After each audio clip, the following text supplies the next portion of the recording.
ಅಂತ ಹೇಳ್ತೀನಿ. ಯಾಕಂದ್ರೆ ನಮ್ಮ ಪರಿವಾರದ ಮುಖ್ಯಸ್ಥ ಮಿಸ್ಟರ್ ಗೌತಮ್ ಬಾಲಿ ಅವರು ಬಂದಿದ್ದಾರೆ. ಅವ್ರಿಗೆ ಸ್ವಾಗತ ಬಯಸ್ಬೇಕು ಮಾಡೋದು ನಾವು ಬಯಸ್ಬೇಕು.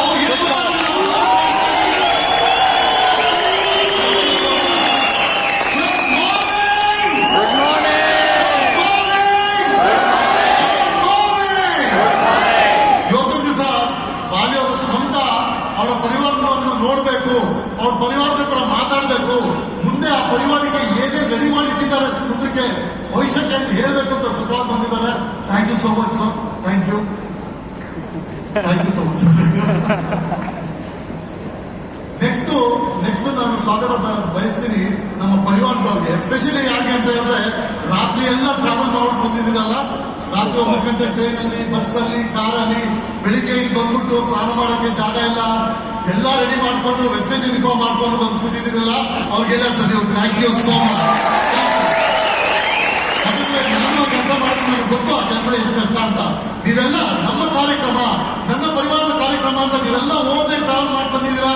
ಇವತ್ತು ರಾತ್ರಿನೂ ಓವರ್ನೈಟ್ ಹೋಗ್ತೀರಾ, ಅದರಿಂದ ತುಂಬಾ ಕಷ್ಟಪಟ್ಬಿಟ್ಟು ಬಂದಿದ್ದೀರಾ. ಬಟ್ ನಿಮ್ ಜರ್ನಿ ಸಕ್ಸಸ್ ಜರ್ನಿ ಶುರುವಾಗಿದೆ ಅನ್ಕೊಳ್ಳಿ, ಇಲ್ಲಿ ಬಂದಿದ್ದೀರಾ ಅಂತ ಶುರುವಾಗಿದೆ ಅಂತ ಅನ್ಕೊಳ್ಳಿ. ನೆಕ್ಸ್ಟ್, ವೆಲ್ಕಮ್ ಟು ಭಾರತದ ನಂಬರ್ 1 ಕಂಪನಿ. ಎಲ್ಲರಿಗೂ ಸ್ವಾಗತ. ಭಾರತದ ನಂಬರ್ 1 ಕಂಪನಿ ವೆಸ್ಟೀಜಿನ 20ನೇ ಹುಟ್ಟುಹಬ್ಬದ ಶುಭಾಶಯಗಳು ಎಲ್ಲರಿಗೂ. ನೀವು ಲೆಕ್ಕ ಹಾಕಿ 20 ವರ್ಷಕ್ಕೆ ಇಷ್ಟೆಲ್ಲ ಮಾಡ್ತಾ ಇದೆ ವೆಸ್ಟೀಜ್ ಅಂತ ಹೇಳಿದ್ರೆ, ನಾನು ವೆಸ್ಟೀಜ್ ಬಿಸ್ನೆಸ್ ಅಂತ ತಿಳ್ಕೊಳ್ಳೋದಿಲ್ಲ. ವೆಸ್ಟೀಜ್ ಒಂದು ಶಕ್ತಿ. 20 ವರ್ಷಕ್ಕೆ ಇದನ್ನೆಲ್ಲ ಸಾಧನೆ ಮಾಡ್ತಾ ಇದೆ ಅಂತ ಹೇಳಿದ್ರೆ, 25 ವರ್ಷಕ್ಕೆ ಏನೇನ್ ಮಾಡಬಹುದು, 30 ವರ್ಷಕ್ಕೆ ಏನೇನ್ ಮಾಡಬಹುದು, 40 ವರ್ಷಕ್ಕೆ ಏನ್ ಮಾಡ್ಬೋದು ಅಂತ ನೀವೇ ಇಮ್ಯಾಜಿನ್ ಮಾಡಿ. So Vestige is number 1, will be number 1. Thank you, ನಿಮ್ಮೆಲ್ಲರಿಗೂ ಕಂಗ್ರಾಚುಲೇಷನ್ಸ್.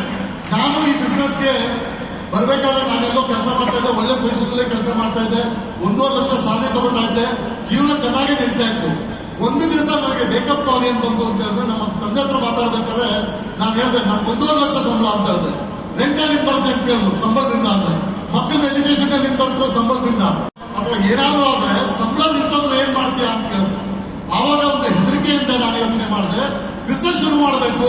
ಯಾಕಂದ್ರೆ ಬಿಸ್ನೆಸ್ ಇಂದ ನಮಗೆ ಯಾರು ಹೊರಗಡೆ ತೆಗಿಯಕ್ಕಾಗೋದಿಲ್ಲ, ಕೆಲಸದಿಂದ ಹೊರಗಡೆ ತೆಗಿಬಹುದು, ಬಿಸ್ನೆಸ್ ಇಂದ ಹೊರಗಡೆ ತೆಗಿಯಕ್ಕಾಗೋದಿಲ್ಲ ಅಂತ ಹೇಳ್ಬಿಟ್ಟು ಬಿಸ್ನೆಸ್ ಮಾಡೋಣ ಅಂತ ನೋಡಿದ್ರೆ, ಬಿಸ್ನೆಸ್ ಅಲ್ಲಿ ಎಲ್ಲ ಏನ್ ಕೇಳೋದು ಅಂದ್ರೆ, ದುಡ್ಡು ಎಷ್ಟಿದೆ ನಿನ್ನ ಹತ್ರ ಬಿಸ್ನೆಸ್ ಮಾಡಕ್ಕೆ, ಎಕ್ಸ್ಪೀರಿಯನ್ಸ್ ಇದೆಯಾ ಬಿಸ್ನೆಸ್ ಮಾಡಕ್ಕೆ, ಮಾರ್ಗದರ್ಶಿಗಳು ಯಾರಾದ್ರೂ ಇದಾರ ಬಿಸ್ನೆಸ್ ಹೇಳ್ಕೊಳಕ್ಕೆ ಅಂತ ಕೇಳಿದಾಗ ನನ್ಗನ್ನಿಸ್ತು ನನ್ನ ಹತ್ರ ದುಡ್ಡು ಇಲ್ಲ, ಎಕ್ಸ್ಪೀರಿಯನ್ಸ್ ಇಲ್ಲ, ಮಾರ್ಗದರ್ಶನ ಮಾಡಕ್ಕೆ ಯಾರು ಇಲ್ಲ ಅಂತ ನೋಡ್ಬೇಕಾದ್ರೆ ನಾನು ಯೋಚನೆ ಮಾಡಿದೆ, ಆ ತರ ಯಾವ್ದಾದ್ರು ಬಿಸ್ನೆಸ್ ಹುಡುಕ್ಬೇಕು, ಎಲ್ಲಿ ಇನ್ವೆಸ್ಟ್ಮೆಂಟ್ ಇರಬಾರ್ದು, ಎಕ್ಸ್ಪೀರಿಯನ್ಸ್ ಕೇಳಬಾರ್ದು, ಅಲ್ಲಿ ಮಾರ್ಗದರ್ಶನ ಕೊಡಕ್ಕೆ ಯಾರಾದ್ರೂ ಇರಬೇಕು ಅಂತ ಈ ಬಿಸ್ನೆಸ್ ಹುಡುಕಿದಾಗ ಒಂದು ಒಳ್ಳೆ ಇಂಡಸ್ಟ್ರಿ ನನ್ನ ಮುಂದೆ ಬಂತು. ಆ ಇಂಡಸ್ಟ್ರಿ ಯಾವುದು ಅಂತ ಹೇಳಿದ್ರೆ ಡೈರೆಕ್ಟ್ ಮಾರ್ಕೆಟಿಂಗ್ ಇಂಡಸ್ಟ್ರಿ ಅಂದ್ಬಿಟ್ಟು. ಆ ಡೈರೆಕ್ಟ್ ಮಾರ್ಕೆಟಿಂಗ್ ಇಂಡಸ್ಟ್ರಿಯಲ್ಲಿ ಯಾವ ಪ್ರಾಡಕ್ಟ್ ಮೇಲೆ ಬಿಸ್ನೆಸ್ ಮಾಡಬೇಕು ಅಂತ ತಿಳಿದವ್ರ ಕೇಳಿದಾಗ, ನೀನು ಆರೋಗ್ಯದ ಮೇಲೆ ಬಿಸ್ನೆಸ್ ಮಾಡು, health is a very big industry ಅಂತ ಹೇಳಿದ್ರು. ಸರ್, ಹೆಲ್ತ್ ಅಲ್ಲಿ ತುಂಬಾ ಡಿವಿಷನ್ಗಳಿದ್ದಾವೆ, ಆ ಹೆಲ್ತ್ ಅಲ್ಲಿ ಯಾವ್ದು ಮಾಡಬೇಕು ಅಂತ ಹೇಳಿದ್ರೆ, ಸಪ್ಲಿಮೆಂಟ್ ಯಾವ ಕಂಪನಿ ಮಾಡ್ತಿದ್ಯೋ ಅದ್ರ ಜೊತೆ ಮಾಡು ಅಂತ ಕೇಳಿದ್ರು. ತಿಳಿದು ನಾನು ಕೇಳಿದೆ, ಸಪ್ಲಿಮೆಂಟ್ ಯಾಕೆ ಸರ್ ಅಂತ ಕೇಳಿದೆ. ಸಪ್ಲಿಮೆಂಟ್ ಡಿಮಾಂಡ್ ಬರುವಂತ ತುಂಬಾ ವರ್ಷದ ತನಕ ಇರುತ್ತೆ, ಡಿಮಾಂಡ್ ಸಪ್ಲೈ ನೋಡ್ಬೇಕು ಬಿಸ್ನೆಸ್ ಅಲ್ಲಿ ಯಾವಾಗಲೂ. ಸೊ ಸಪ್ಲಿಮೆಂಟ್ ಡಿಮಾಂಡ್ ಹೇಗಿರುತ್ತೆ ಅಂತ ಕೇಳಿದ್ರೆ, ಮನುಷ್ಯ ಪ್ರಪಂಚದಲ್ಲಿ ಯಾವಾಗ ತನಕ ಇರ್ತಾನೋ ಅಲ್ಲಿ ತನಕ ಸಪ್ಲಿಮೆಂಟ್ಗೆ ಡಿಮಾಂಡ್ ಇರ್ತದೆ. ಅದರಿಂದ ನೀನು ಸಪ್ಲಿಮೆಂಟ್ ಬಿಸ್ನೆಸ್ ಮಾಡು ಅಂತ ಹೇಳಿದ್ರು. ಅದು ಬಿಸ್ನೆಸ್ ಅಲ್ಲಿ ಈಗ ನಾನು ಹುಡುಕ್ಬೇಕಾದ್ರೆ ಸಪ್ಲಿಮೆಂಟ್ ಅಲ್ಲಿ ಇಂಡಿಯಾದಲ್ಲಿ ಯಾವ್ಯಾವ ಕಂಪನಿ ಮಾಡ್ತಾ ಇದೆ ಅಂತ ಹೇಳ್ಬೇಕಾದ್ರೆ ಒಂದು ಕಂಪನಿ ಸಿಕ್ತು. ಯಾವ ಕಂಪನಿ ಅದು? ಇಂಡಿಯಾದ ನಂಬರ್ 1 ಕಂಪನಿ ವೆಸ್ಟೀಜ್ ಸಿಕ್ತು. ಬಾಲಿ ಅವರು ಒಂದು ಒಳ್ಳೆ ಅವಕಾಶ ಕೊಟ್ಟರು. ಸಿದ್ಧಾರ್ಥ್ ಸಿಂಗ್ ಅವರು, ನಮ್ಮ ಅಪ್ಪನವರು ಈ ಅವಕಾಶವನ್ನು ಹೇಗೆ ಯೂಸ್ ಮಾಡ್ಕೊಳ್ಳೋದು ಅಂತ ತೋರಿಸ್ಕೊಟ್ರು. ಇದನ್ನ ಮಾಡ್ಕೊಂಡು ನಾನು ಈ ಬಿಸ್ನೆಸ್ ಕಲ್ತ್ಕೊಂಡ್ ಬಂದೆ. ಇವತ್ತಿನ ದಿವಸ ನನ್ನ ಟೀಮಲ್ಲಿ 45 ಲಕ್ಷ ಜನ ಇದ್ದಾರೆ. 45 lakh people in my team. ನನ್ನ ಹೈಯೆಸ್ಟ್ ಇತ್ತು 47 ಲಕ್ಷ ಪರ್ ಮಂತ್ ಇತ್ತು. ಇದೆ, ನಾನು ಮೈಸೂರಿನಲ್ಲಿ ಒಂದು ಮನೆ ತಗೊಂಡಿದ್ದೀನಿ, ಡೆಲ್ಲಿಲಿ ಒಂದು ಮನೆ ತಗೊಂಡಿದ್ದೀನಿ. ಈ ತರ ತುಂಬಾ ವಿಷಯಗಳು ನಾನು ಸಾಧಿಸಿದ್ದೀನಿ. ಈ ವಿಷಯಗಳು ನಾನು ನಿಮ್ಮ ಮುಂದೆ ಏನಕ್ಕೆ ಹೇಳ್ತಾ ಇದ್ದೀನಿ ಅಂತ ಹೇಳಿದ್ರೆ, ನಾನು ಬಂದಿರೋದು ಅಲ್ಲಿಂದಾನೆ. ಒಂದು ದಿವಸ ಅಲ್ಲಿ ಕೂತ್ಕೊಂಡು ನಾನು ಒಂದು ಕನಸ್ಕೊಂಡೆ. ಒಂದು ದಿವಸ ನಾನು ಈ ಸ್ಟೇಜಲ್ಲಿ ಇಟ್ಕೊಂಡು ಇದೆಲ್ಲ ಮಾತು ಹೇಳ್ತೀನಿ. ನನ್ನ ಹತ್ರನೂ ಕಾರ್ ಇದೆ, ನನ್ನ ಹತ್ರ ಆಡಿ ಕಾರ್ ಇದೆ, ನನ್ನ ಹತ್ರ ಎಂಟಿ ಕಾರ್ ಇದೆ, ನನ್ನ ಹತ್ರ ಮನೆ ಇದೆ ಅಂತ ಹೇಳ್ತೀನಿ ಅಂತ ಅಲ್ಲಿ ಕೂತ್ಕೊಂಡು ಒಂದು ದಿವಸ ಕನ್ಸ್ಕೊಂಡೆ. ನೀವು ಇವತ್ತು ಕೂತ್ಕೊಂಡು ಕನ್ಸು ಕಾಣ್ಬೇಕು. ಅಲ್ಲಿ ಕೂತ್ಕೊಂಡು ಒಂದು ದಿವಸ ನಾನು ಸ್ಟೇಜಲ್ಲಿ ಬರ್ತೀನಿ, ನಾನು ಈ ಮಾತುಗಳನ್ನ ಹೇಳ್ತೀನಿ ಅಂತ ಹೇಳ್ಬಿಟ್ಟು ನೀವು ಕನಸು ಕಾಣಬೇಕು.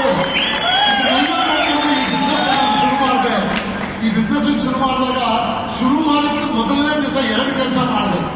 ಒಂದು ಏನ್ ಮಾಡಿದೆ ಅಂದ್ರೆ ಡಿಸೈಡ್ ಮಾಡಿದೆ, ಈ ಬಿಸ್ನೆಸ್ ಇಂದ ನನ್ನ ಜೀವನವನ್ನು ಚೇಂಜ್ ಮಾಡ್ತೀನಿ ಅಂತ ಡಿಸೈಡ್ ಮಾಡಿದೆ. ನೆಕ್ಸ್ಟ್ ವಿಶ್ವಾಸ, ಈ ಕಂಪನಿ ನನ್ನ ಕನಸುಗಳನ್ನ ನನ್ಸ್ ಮಾಡ್ತದೆ, ಈ ಬಿಸ್ನೆಸ್ ನಾವು ಕಲ್ತ್ಬಿಟ್ಟು ಮಾಡಿದ್ರೆ ಈ ಕನಸುಗಳನ್ನ ನನ್ಸ್ ಮಾಡ್ತದೆ ಅಂದ್ರೆ 100% ವಿಶ್ವಾಸ, ಡೌಟೇ ಇಲ್ಲ. ಕಂಪನಿ ಇಸ್ ಆಲ್ವೇಸ್ ರೈಟ್ ಅಂತ ಈ 2 ವಿಷಯಗಳು, ಒಂದು ಡಿಸೈಡ್ ಮಾಡಿದೆ, ಒಂದು ವಿಶ್ವಾಸ. ಅಲ್ಲಿಂದ ಕನಸುಗಳನ್ನ ಮಾಡ್ಕೊಂಡು ಬಂದ್ಬಿಟ್ಟು ನಾನು ನಿಮ್ಮ ಮುಂದೆ ನಿಂತಿದ್ದೀನಿ. ಸೊ ನೀವು ಇವತ್ತಿನ ದಿವಸ ಏನ್ ಮಾಡಬೇಕು ಅಂತ ಹೇಳಿದ್ರೆ ಡಿಸೈಡ್ ಮಾಡಬೇಕು, ವಿಶ್ವಾಸ ಪಡಬೇಕು. ವಿಶ್ವಾಸ ಯಾವ್ದು ಇರಬೇಕು? ವಿಶ್ವಾಸ ಪಟ್ಟರೆ ಇವತ್ತಿನ ದಿವಸ ಈ ಬಿಸ್ನೆಸ್ ಅಲ್ಲಿ ಸಕ್ಸಸ್ಫುಲ್ ಆಗಿರೋರೆಲ್ಲ ಡಿಸೈಡ್ ಮಾಡಿದ್ದಾರೆ, ವಿಶ್ವಾಸ ವ್ಯಕ್ತಪಡಿಸಿದ್ದಾರೆ ಕಂಪನಿಯಿಂದ, ಅದರಿಂದ ಮುಂದಕ್ಕೆ ಬಂದಿದ್ದಾರೆ. ಇವತ್ತಿನ ದಿವಸ ಕಂಪನಿ 20 ಕೋಟಿ ಹಂಚಕ್ಕೆ ರೆಡಿ ಇದ್ದಾರೆ. 20 ಕೋಟಿ ನೆಕ್ಸ್ಟ್ 6 ತಿಂಗಳಲ್ಲಿ ನಾವು ಯಾರ್ಯಾರು ಈ ಪರ್ಟಿಕ್ಯುಲರ್ ಪ್ರಮೋಷನ್ ಯೂಸ್ ಮಾಡ್ತೀವಿ, ನಾನು ಹೇಳ್ತೀನಿ ಎಲ್ಲರೂ ಯೂಸ್ ಮಾಡಬೇಕು. ಲೀಡರ್ಸ್ ಹೇಳ್ತಾ ಇದೀನಿ, ಇದನ್ನ ಹೇಗೆ ಯೂಸ್ ಮಾಡಬೇಕು ಅಂತ ಹೇಳಿದ್ರೆ ನಮ್ಮ ಟೀಮ್ ನ ದೊಡ್ಡದು ಮಾಡಕ್ಕೆ, ನಮ್ಮ ಟೀಮ್ ಅಲ್ಲಿ ಆಕ್ಟಿವಿಟಿ ಡೆವಲಪ್ ಮಾಡಕ್ಕೆ ಈ ಪ್ರಮೋಷನ್ ಯೂಸ್ ಮಾಡಬೇಕು. ಏನಕ್ಕೆ ಅಂತ ಹೇಳಿದ್ರೆ ಇದು 6 ತಿಂಗಳ ವಿಷಯ ಅಲ್ಲ, 6 ತಿಂಗಳ ಆಗ್ತಿದ್ರು ಒಬ್ಬೊಬ್ಬ 20 ಕೋಟಿ ವರ್ಷಕ್ಕೆ ಸಂಪಾದನೆ ಮಾಡಬಹುದು. ಇದನ್ನ ಕರೆಕ್ಟಾಗಿ ಯೂಸ್ ಮಾಡಬೇಕು, ಒಬ್ಬೊಬ್ಬ 20 ಕೋಟಿ ಸಂಪಾದನೆ ಮಾಡಬಹುದು. ಅದರಿಂದ ಆಲ್ ದಿ ಬೆಸ್ಟ್. ನೀವು 2 ಕೆಲಸ ಮಾಡಬೇಕು. ಏನ್ ಮಾಡಬೇಕು ಅಂತ ಹೇಳಿದ್ರೆ ಡಿಸೈಡ್ ಮಾಡಬೇಕು. ಇವತ್ತು ಏನ್ ಮಾಡಬೇಕು? ಡಿಸೈಡ್ ಏನ್ ಮಾಡಬೇಕು? ಡಿಸೈಡ್ ಮಾಡಬೇಕು ಇವತ್ತು. All the best, wish you best. Thank you so much. Thank you so much. Very inspirational thought. ಸ್ನೇಹಿತರೆ, ನಿಮ್ಗೆಲ್ಲರಿಗೂ ಬಹುಶಃ ಗೊತ್ತಿದೆಯಲ್ಲೋ ಗೊತ್ತಿಲ್ಲ, ಒಂದು ಕಂಪನಿಯಲ್ಲಿ ದೊಡ್ಡ ಹುದ್ದೆಯಲ್ಲಿ ಬೆಳೆದು ಡೆಪ್ಯೂಟಿ ಡೈರೆಕ್ಟರ್ ಸೇಲ್ಸ್ ಆಗಿ ಆಮೇಲೆ ಶೂನ್ಯದಿಂದ ವೆಸ್ಟೀಸ್ ಬಿಸ್ನೆಸ್ ನ ಶುರು ಮಾಡಿ ಇವತ್ತು ನಿಮ್ಮ ಮುಂದೆ VMC ಆಗಿ ನಿಂತಿದ್ದಾರೆ ಅಂದ್ರೆ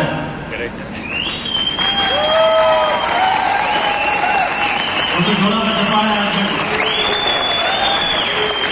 ಎರಡನೇದಾಗಿ ಈಗ ನಾನು ಯಾವ ನಮ್ಮ VMC ಲೀಡರ್ನ ಕರೀಲಿಕ್ಕೆ ಮುಂದೆ ಹೋಗ್ತಾ ಇದ್ದೀನಿ.